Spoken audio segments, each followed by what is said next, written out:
Welcome to a new episode of Ali TalksTech.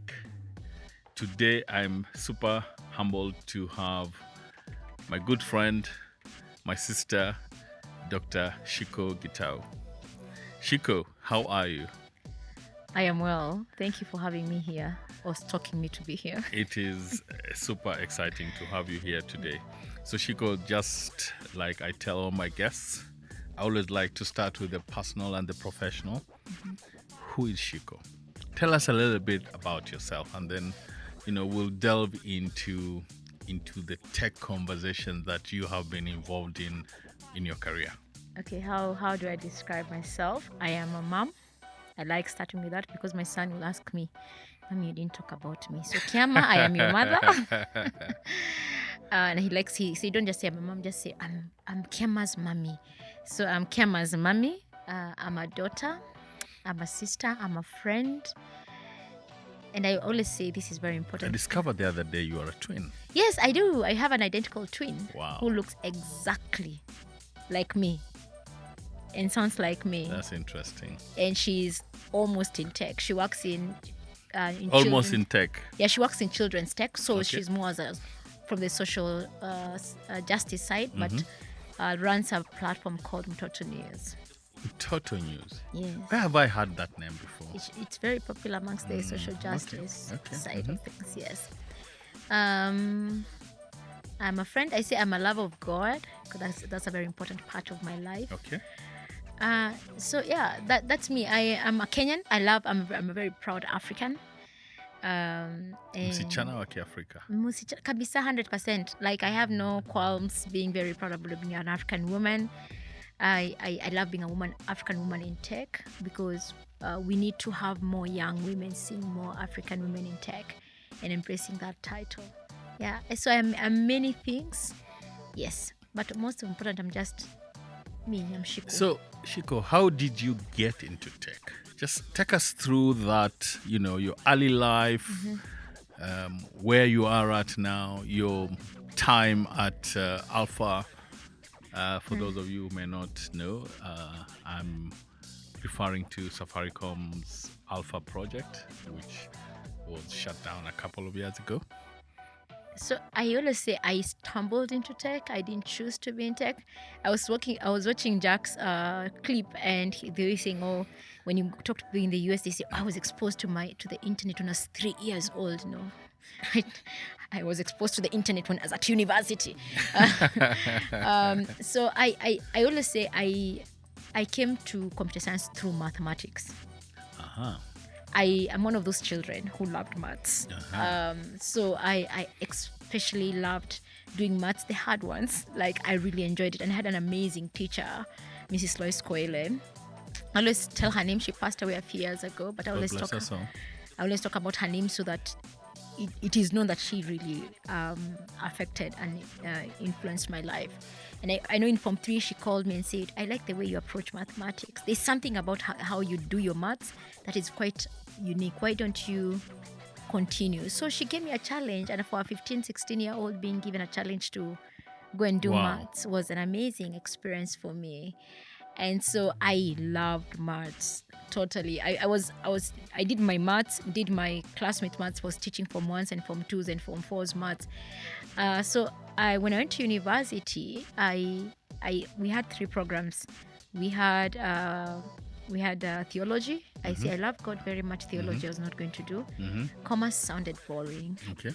And then which university was this? African Nazarene University. At that time, we only had 3 programs. You can age me. Okay. And then we had computer science. So looking at the computer science curriculum, there was like calculus, statistics, all these things. I'm thinking, this was made for me. So I actually went in computer science because of mathematics, and then I stayed because of programming. And I remember we did Pascal, like our CSC 101, computer science course 101. So to my audience who are not schooled with computer languages, what is Pascal? What is CSC? CSC is computer science course, so that's the code name for the course. It was called CSC 101. We were taught how to program using Pascal, which is a programming language. Okay. And I remember typing out "Hello World," and I'm thinking to myself, "Oh my God, I can manipulate how this thing works." And that was it. I became like You fell in love. I was in love. I remember we were taught C, then C++, and we were taught Java. I taught myself how to do Visual Basics. Wow. And I really enjoyed the art of, I'm seeing a problem, I can draw it on a piece of paper and type out. And nowadays resolve it. I always tell people these days people are they have easy life because they can drag and drop a button into like an interface. We used to type out code to draw your own button. And yeah, so that's interesting. It reminds me of the days when we were using spreadsheets using DOS. Lotus 1, 2, 3.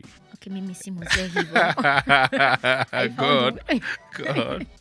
At least I found Microsoft. So for me, it is that being able to do that, and so having I really enjoyed doing computer science and the theory of being able to problem solve. And that's the one thing I feel I'm very passionate about this when I talk to the people I work with, is the art of problem solving has been removed from learning. Yes. We used to, and I think because as guys we didn't How do we bring that back? Because I think that's a very crucial thing you've just said. The art of problem solving has been removed from learning. Is that necessarily a good thing, or have we moved fast that we are looking at other problems to solve, and some of these things have become too mundane? What are your thoughts on that? So I think it's the microwave generation. So you can pop something in and something comes out when it's warm within 30 You didn't seconds. just say that. I just said that. The microwave generation. Honestly, because Instant gratification. Instant gratification. When I was doing computer science, we used to run code on blackboard and on paper. Yes. And you had to go through it and test what is called test your code on paper. But how do you scale? How do you see?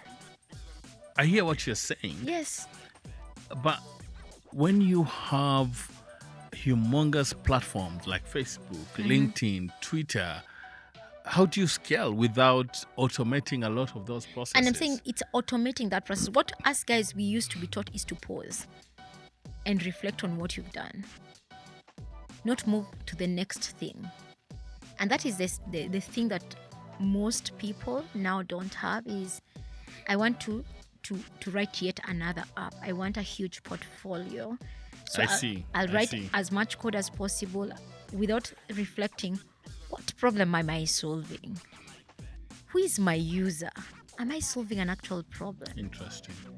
And I like that thinking. Yeah, and so basically what you're saying is, look, at the workplace, that's okay. Yeah. But can you at least understand those basics in school? Yes. Are you saying those are not taught anymore? No. How sad. Most How kids sad. we get them. They know amazingly. They can code anything. I can give them this cup and tell them code for me this cup, and they will do it. But I can't stop and say why. They won't ask why. They won't ask why. What problem are we solving with the cup? Is there another definition for the cup? So obviously there's an opportunity for huge improvement, and one of the things is about going back to the basics. Fantastic. First principles. I love that. So let's fast forward to your career. So yeah, I did computer science. This is an important part to show where I went to my career. I remember in third year I got an internship with UNICEF, and I was posted to go as a peer counselor to Mukuru kwa Jenga. So remember, I'm this maths geek, computer scientist. So for my your listeners audience. and my international audience, what is Mukuru kwa Jenga? Mukuru kwa Jenga is the poorest, in my opinion, slum in Kenya. It's way worse than Kibera, which is glorified. I remember going there, and that was at the peak of the HIV pandemic. And I remember going there, so we were going to do a lot of work there. And I remember meeting this woman. She's still very alive in my head. And she was my age. She was 21, 22. She had 3 kids. Oh my. She was dying of AIDS. Wow. And it really hit me. Like I had a conflict internally on how I could identify myself with her, because I was born just a few hundred of meters in Mathare from her. Wow. And what made me different from her? Yeah. And it really, really affected me. So what made you different from her? I would say the grace of God. I would say the grace of God. Wow. And I said, I've That's been given profound. yes, and I've been given so much. How do I make a difference in her lives? And I said that moment with that woman changed the course of my life, because I stopped being so obsessed about being a great. We used to call ourselves software engineers. I stopped and writing great code. So you stopped thinking yourself, how do I become a great software engineer? Is how do I solve problems for her that will change her life and her children. Unfortunately, she did pass away. Wow. But for me, I feel like everybody has a reason why they come to your life. And her, she came to my life to change me from a very... I was never a selfish person, but I feel like if I'd gone the route I was going, I'll end up in a very... Driven. Yeah, I'm still driven, but I'll have ended up in a... That drive will have ended up in a very different way. Okay. But now I was routed, and I remember, and even my career counselor was asking me what happened when I was graduating. What happened in this semester? Because your grades did dip. Because I didn't see how. So you were. Yes, I was thinking, how do I apply this computer science to solve that woman's life? And I stumbled on a program. At that time, it was the very early days. It was called ICT for Development. Okay. And ICT means Information Computation Technology for Development. Correct. And this is how you apply computer science in real life problems. It's not just about writing code and helping accountants or helping other people. It's about how do I apply it to health or to agriculture or to education. And I really fell in love with this field. And that's how I decided to go to do my graduate school. And I went to Cape Town. And I did both my master's and my PhD there. It is at UCT. I remember... University of Cape Town. University of Cape Town. I went there, and I had two supervisors, Gary Marsden. He passed away 10 years this year. God bless their soul. And Dr. Jonathan Donner, who's still my friend. We talk he's still every so often. Friend. Yeah, no, every month we have like a diarized. Okay, nice. Yeah. Nice. So I remember I said I want to go and work in Kailicha. Kailicha is the slum, the biggest slum. In Cape Town. And I wanted to solve a problem around mobiles, because mobiles were just picking up in Africa.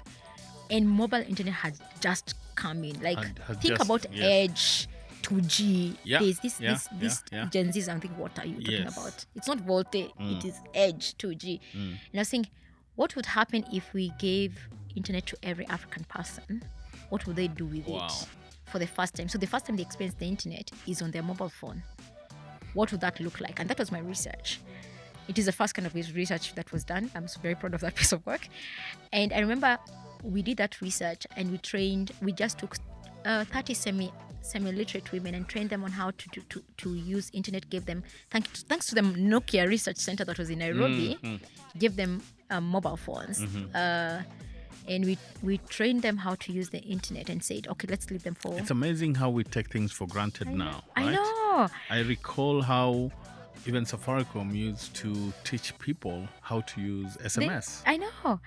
It's interesting. We trained these women, and what shocked me and was sad at the same time, it was shocking and sad at the same time, is when we went back 3 weeks later, these women, the top thing they did was to search for jobs in Cape Town.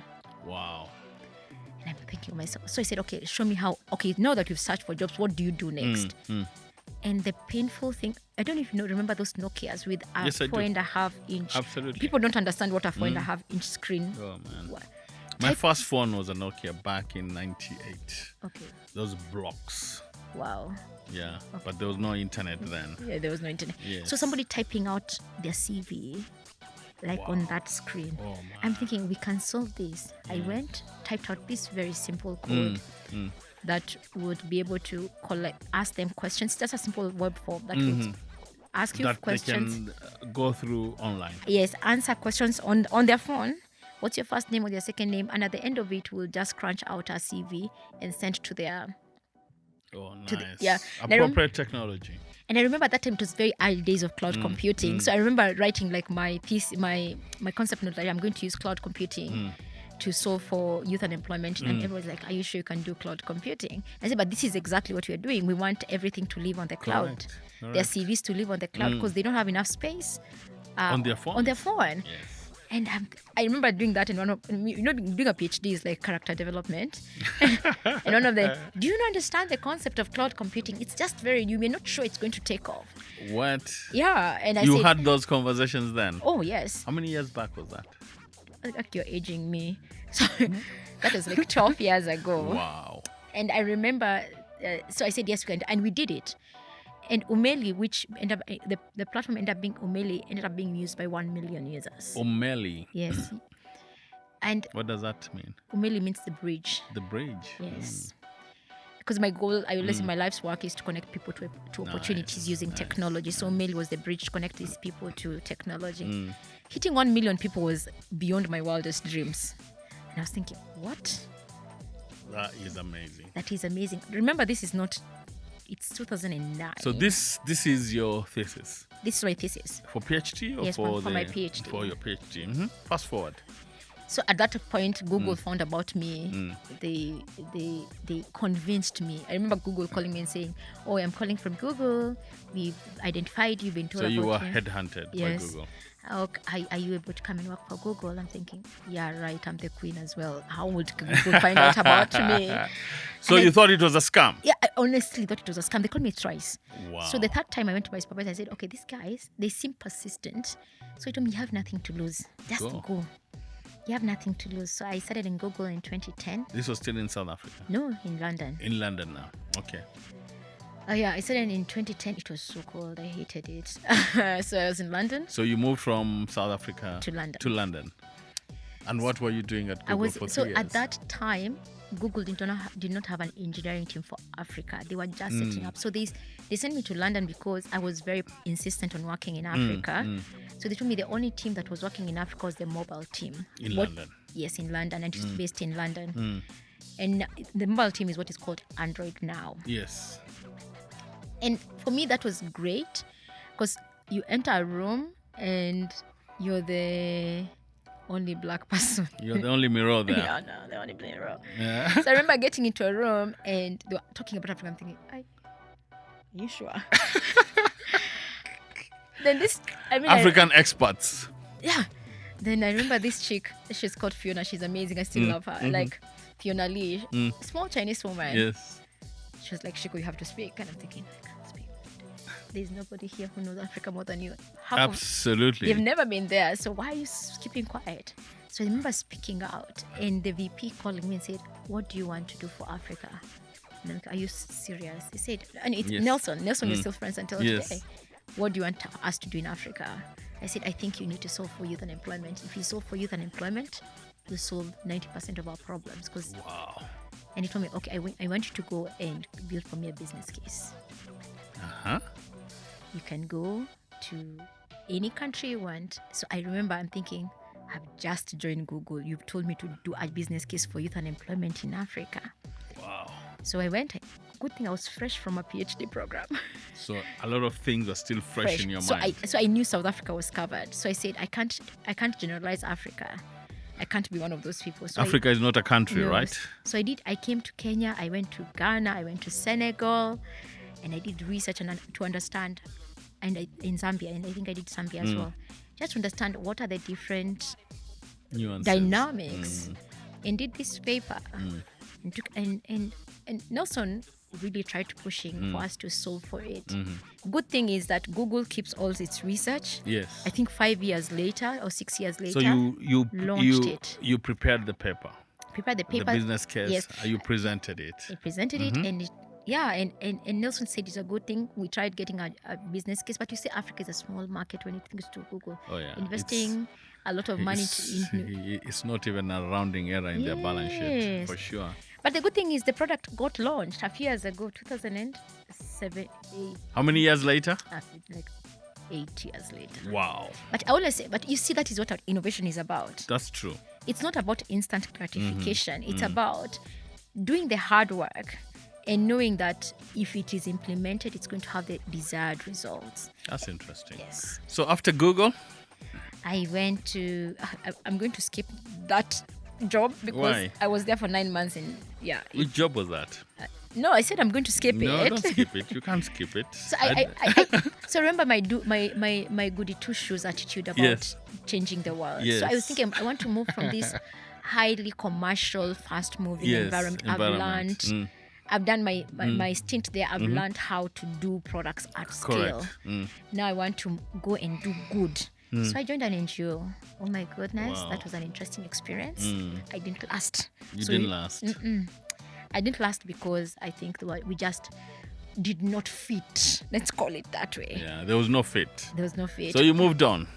I moved on to one of my most fulfilling roles at the African Development Bank. ADB. Yes, and the bank was amazing. What's a software engineer doing at the African Development Bank? So the bank at that time they had just funded like hardware, cabling, buying equipment, setting up cities in ICT. Funded who? Funded countries. Countries across Africa. Across Africa. Okay. So they were moving towards this this way of now we've access is there. What next? What next? Yeah, can we move like e-government services and things? So they were trying out a new way But of. was access? Is access there? Because as we are sitting here today, only 34 to 35% of Africans access the internet regularly. What's the percentage in the US? The percentage in the US is much higher, isn't it? It's not 100%. It's not 100%. It's in the 60s. Well, I mean, the highest internet penetrations you'll find in Finland, South Korea. With their 5 people. Yes. Yeah. There are 5 people. Okay, So- I get you. Yeah. But we still have ways to go. We have still ways to go, but the bank Back has. to ADB. Yes, the bank has done an amazing job in Yeah. making sure that we are having access. And Yes. they start with of course the oceans, the beaches, like The undersea cables. the undersea cables, Correct. the countries that are on there, and then Yes, they coming yes, inland. Like Kenya, Nigeria. Yeah, they've done and the rest. Congo. I mean, they've done an amazing job. So they're saying, okay, so after access, what happens? What next? So they've done the infrastructure. What next? What next? And now it's service delivery to the people. Because what I love about the bank, they're very clear on their mission. It's improving the lives of the people of Africa. Yes. So they're saying, okay, we are putting all this cable. What's the point of buying computers and you go into a room and they're still there in boxes? Correct. By the way, not unpacked, in boxes 10 years later. What else can we do to catalyze this? Wow. So I went there as an innovation and tech for development expert. That's what my role was. Tech for development. Sustainable expert. development. Okay. And I remember going to the bank. So when you go there, you do like an inception report, what I'm going to be doing in my time here, and going through like different strategies, trying to understand where the bank is at, so I can see where I am going. And there was no mention of ICT or software or anything. Wow. Apart from we are going to sponsor a few students to go and learn software. Okay. And so bringing this thinking of like innovation and software into the bank was very interesting. Because remember, the bank is a 60-something-year-old Wow. organization. Old school, Yeah. hidebound Yes. culture. But what I love about them is the agile, not the what's the Ability to change, not flexibility. stress. They can take in a lot. Okay. So while they might be thinking, okay, this is a strange new idea, and they will be like hands-off-ish. And of course, I had a few Run-ins. incidences, let's call them that way. Overall, the bank did embrace innovation. Okay. Yeah, I remember my proudest moment. I remember is because you have to balance this innovation theater and actual productivity. So in a nutshell, what do you feel or do you think you achieved at ADB? So if you look at the bank, if you go to the bank right now, you see they're doing a lot of like innovation around funding innovation startups. So number one, culture. Culture was number one. Which is really the most important thing. It shocked even me by how the culture How they embraced it. Yeah, shifted. Well, that's kudos to you, Shikoh. Shifted in just for me. It's not just shifting. It's just the realization of how it can shift if people want in just a few months, not years. Yeah. Probably also has to do with leadership. Yes, an amazing leadership. I mean, had like amazing. I had 3 people. My boss, my direct. I was reporting to Geraldine and Nick, and of course the president. And amazing. They gave me so much support. That's good. That's good. I got flack for, like innovation, you never know how much you spend until you spend. Of course. They never gave me flack out of it because they said we are investing in the future. And right now, when you look back, we see it was worth it. So after ADB? In the middle of ADB. In the middle of ADB. I get this call. Hi, Shikoh. So, Safaricom is setting up this innovation center. Can we have a conversation? I'm like, me? I'm not the kind of person who works for Safaricom. What do you mean, Shikoh? Safaricom is the largest and most profitable enterprise in this part of the world, and M-Pesa and stuff. Why would you not want to work for Safaricom? Mostly because of the stories I've heard about Safaricom. Before you joined? Before I joined. What were those stories? No, we will not go into the stories. We will not go into the stories. No. But bottom line, you were like, no. No, I was like, no. And then I remember Kamal said, okay, can we at least have coffee? Okay. And I said, oh, sure, we'll have coffee. So we met at Pete's. So that's Kamal? Yes, Kamal. And we met at Pete's, and he's like, yeah, Shikoh. I said, Kamal, this is why I can't. Pete's coffee at yes, coffee. At IHUB? At IHUB, yes. So I said, Kamal, this is why I am not the person who works for Safaricom. I said, no, but you'll be working with me. So Kamal was very good. And I was feeling bad because I was supposed to have worked with Kamal at IBM. And I said no to him at IBM. So I said, okay, you can send. Yeah. So basically, Kamal took you through some emotional stuff. Yes. And then Kamal, are you hearing that? And then Bob. And so Kamal was very smart because then I went through this recruitment process and said, before we do anything, we'll need to meet Bob. So I remember meeting Bob and I was a bit nervous because I've been in meetings with Bob because the bank exposes you to these people. Correct. So I've been in meetings with him, but I'd never interacted with him one-on-one. And I remember going to his office and him telling me, don't be too nervous, relax, let's have a conversation. That was Bob. Yeah. And he asked me, what do you want to do with your life? So I told him this, my life mission, I'm always very clear, is connect people with opportunities using technology and impact Africa as a whole. And because what you can do in Africa can impact the emerging markets. So I'll never forget this. Bob telling me he had this amazing telescope in his office that he was given by his wife. And he said, you see that telescope I was given by my wife? And every time I look at it, I see the peripheries of Nairobi, just outside Nairobi. And it reminds me, it reminds me that what Safaricom can do is that what we can do here, what we can do here can impact beyond where we are. And I think Safaricom can give you the platform to do what you want to do with your life. I remember saying, okay, great pitch, sir. Like, really, that was an amazing pitch. After that, what do you say? No, I can't go back with that. No. So you accepted the offer. So but he also told me something. He told me, I've heard a lot about you, and I want you to stay authentic. If I ever hear you, interesting, you stay authentic. If you ever hear that you've aligned with the main organization, I'll fire you. What? Okay, Bob, we are very clear. That's what he told you? Yes, he told me that. So could you repeat that for my audience, please? Yes, that's what he told me. So I'm giving you a very specific mandate, and I don't want you to align with the main organization. If I ever hear you do that, I'll fire you. Wow. I said, oh, you don't have to worry about it. So which organization is this that you were going into? So we're setting up a whole new organization. I hear people calling it a project. It was actually not a project. It was not a project. It was a whole organization. We had our own mandate. So you and Kamal yes. and the team, yes, you had a full mandate. We put our strategy from scratch. Wow. Everything. Build it up. We asked, even our organization structure was very different. I remember going the first day and HR gave me your organization structure. I'm saying this won't work. This is not how you build a product organization. So I redid it and I said, this is what a product organization should look like. And for the first time, I remember writing a justification on why we need a user experience researcher. What? Who is a user experience researcher? Why do we need them in this organization? Writing a whole justification paper about it. How many years ago was this? 4 years. Five. Things have actually changed quite a bit. I know. Great. So, you did all this. Set up the organization. Alpha. I had an amazing team. I love you guys. You know that. And At your peak at Yes. Alpha. So that's Safaricom's Innovation Center. Center. Yes. It was called Alpha. At your peak, how many people were you? We're about 50. 50. No, 60 actually. We're about 60. 60. Because remember, we were our team, and then we had the data team that was assigned to us Yes. as part of the team. So we're about 60. We're about 60.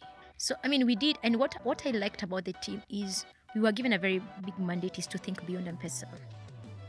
And people came up with crazy solutions. We had, at the end of it, I remember my last report that I submitted, we had 25 products From in the Alpha. pipeline. Yeah, in the pipeline. How many of those were actually incorporated into the business? It depends on what you mean incorporated. I mean, exactly incorporated. Is there any other way you want to So there are describe some- it? Please give me another way.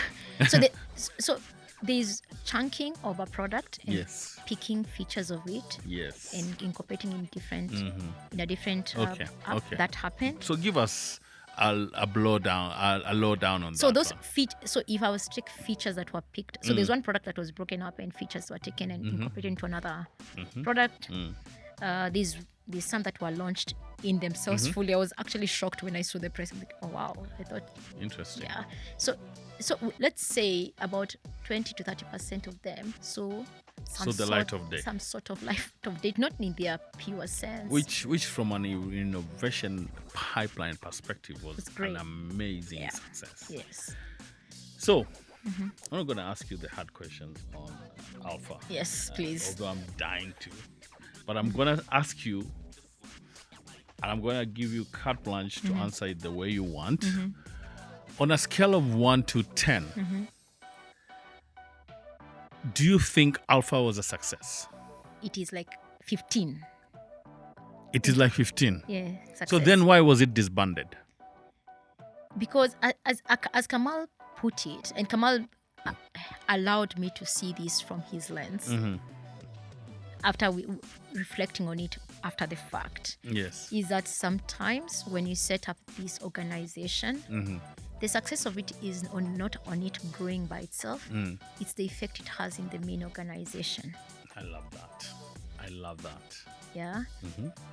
So let's take the example I've just given. Before we joined Safaricom, they had never had a UX anything. They didn't have. They used to say, oh, UI, we can get a graphic designer, not a problem solver. And if you follow me on LinkedIn, you know that's one of my Yes. peeve subjects, user experience. Yes. And now they're always like they're hiring and setting the first UX organization. I mean, getting the amazing Kagonya, I love that girl, and negotiating for her to be what is bringing back people home. Reincorporated into the organization. Repatriated. Yes. Back home and building a team around her. That was a win because then now So she was a product of Alpha. she is a product of Alpha. She's a product of Alpha. And we built a whole UX team around her. Build UX processes that are still there now. Nice. And now we have, like, for me, it's not even her, even because a big chunk, 90% of the team left. It's what we left for other 90% of people. the team left. Yes. The other people who Why do you came, think they left? Please, no holds barred. Answer. What do you think they left? I think there were greater opportunities outside. Shikoh, I didn't take you as a diplomat, but I'll let that pass. I understand my friend Jack Ngari took most of them.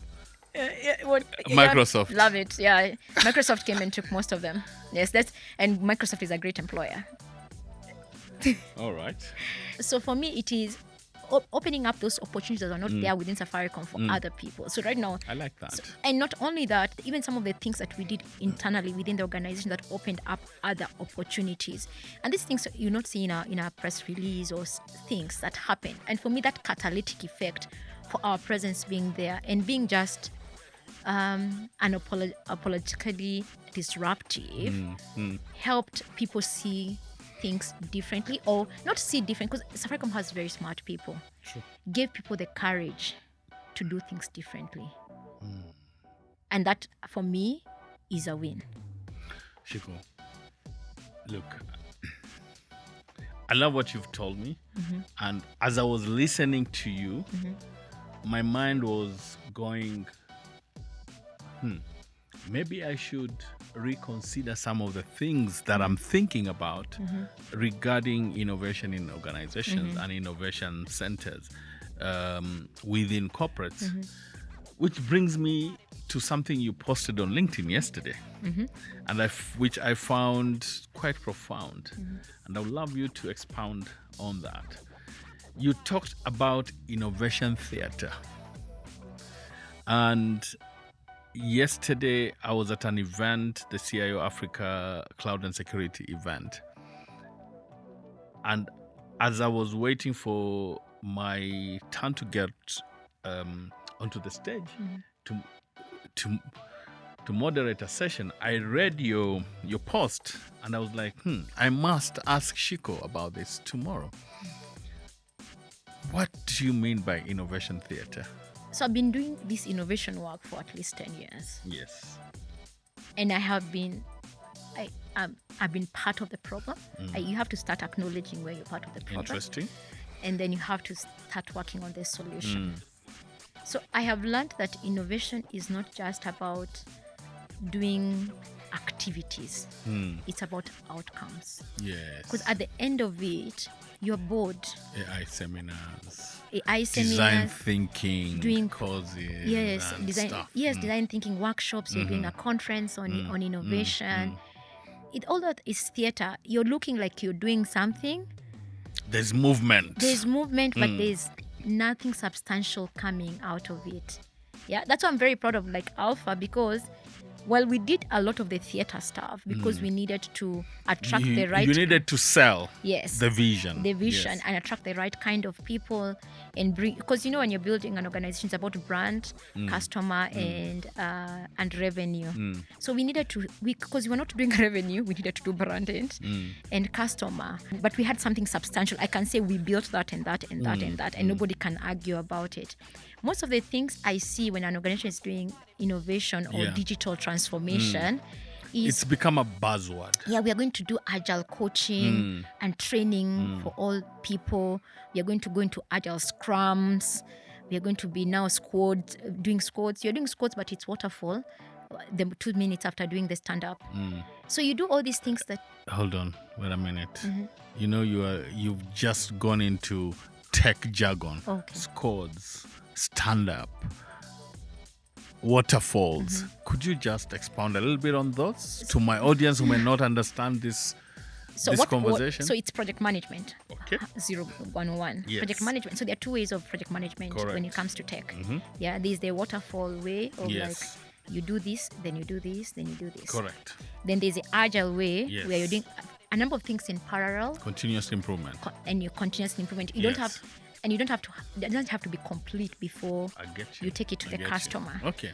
And squads, agile. So MVP. Minimum viable product. So you have to say, we have to define this is good enough to go and show it to our customer. Correct. And we say in tech, if it's not ugly, then if it's not ugly, it's too late to launch.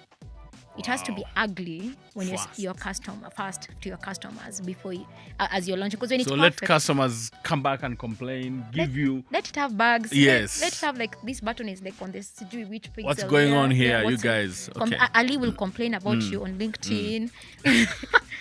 But that is fine because you're learning. Yes. Yeah? And it's continuous learning. And that is what most tech prefers. But you see, for many tech, many corporates, they say, we are going to adapt agile. Dare you launch something that has not gone through risk, regulation, PR, marketing, all these things, and you have a billboard. Shida. So, I want to move to your current... gig, as we say in tech. But before I get there, how do you feel about your time at Alpha? And what were the learnings? I am grateful. You're grateful. Fantastic. I am grateful because I got to learn a lot. Brilliant. I got to learn a lot about people, especially. Yes. I got to learn how to... I feel like it was a preamble to what I do now. What would you have done better? Be a better Communicator? no communication. I think You did a lot. I think be a better listener. Be a better listener.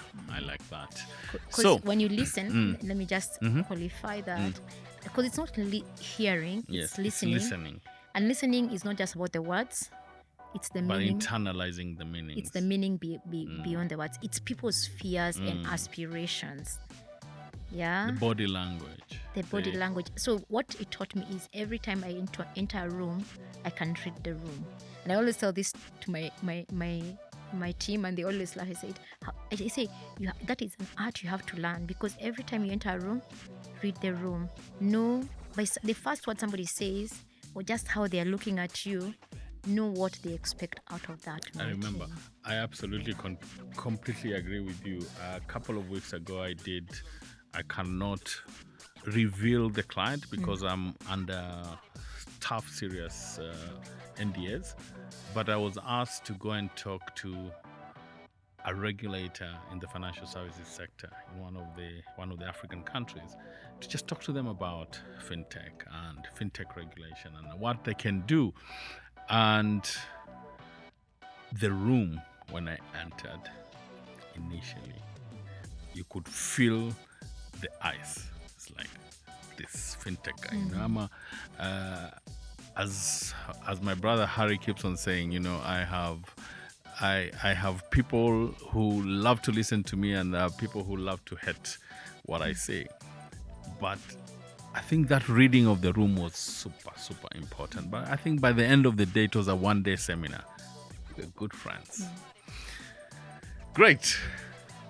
Let's close off with Qhala. So Qhala. Qhala means to spark or to start. And Qhala, to be honest, was born out of many of the things that we had hoped to achieve previously, but also the many of the personal dreams in the team. Because I took some of the team that was at Alpha to be the base that set up Qhala. And our goal is to catalyze Africa's digital future. We have gone through, so you know, like in the agile manner, we're always relooking at our mission. And I remember at some point the team was saying we need to say we are leading Africa's digital future. But in actual sense, we want to be the catalytic effect of it. There's something that you can do leading, but there's something you can do as a catalyzer because you're part of the process. Interesting. And that's what we do. And I always say God is full of humor, because I remember leaving Safaricom in 1st November 2019 and taking some time off. I was in the US for 2 weeks. I traveled a lot. My projects, the ones I was doing at the bank, got launched. So the bank called me and said, Shikoh, you cannot miss the launch of this thing. You were beaten. You know, people feel like you are beaten. I was in the receiving end of a lot of things at the bank, because it was a new thing I was doing. Great. So I remember them calling me and said, Shikoh, you cannot miss this thing. You fought for it. So they invited. So I was in Rwanda for 2 weeks. Well done. And so then in December I'm thinking, okay, Shikoh, you need to think about your life. And I had gotten offers from 2nd of November, by the way. Okay. But I was not in the place to make a decision on what I was doing. So you took a chill pill. Yes, I just didn't want to make decisions on anything.